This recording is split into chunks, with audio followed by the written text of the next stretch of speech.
was even more baffling. His uneducated son received $200 million.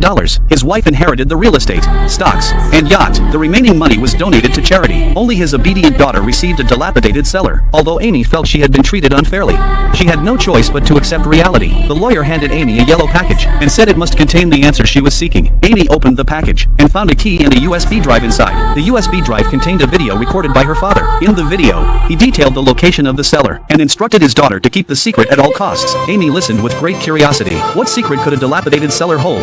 Could it possibly contain treasure?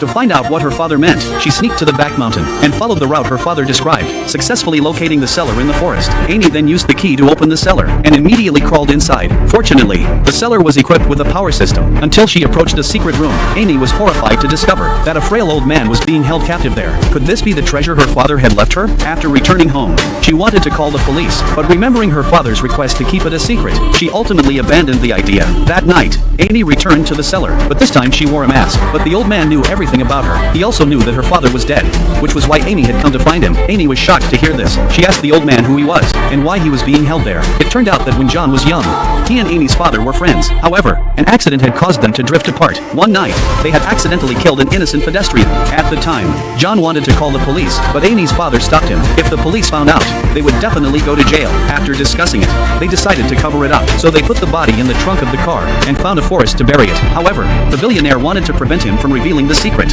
He then imprisoned him in the cellar. John told Amy that her father was actually a bad man, but Amy didn't believe him. Besides, her father was already dead. No matter how much John slandered him, it was useless. However, what he said next caused Amy to break down. The reason Amy didn't get any inheritance was because her father had a mistress. The inheritance must have all gone to that woman. Amy was furious after hearing this. She couldn't believe her father would betray his family. John didn't explain further, only giving her an address to prove her father's innocence.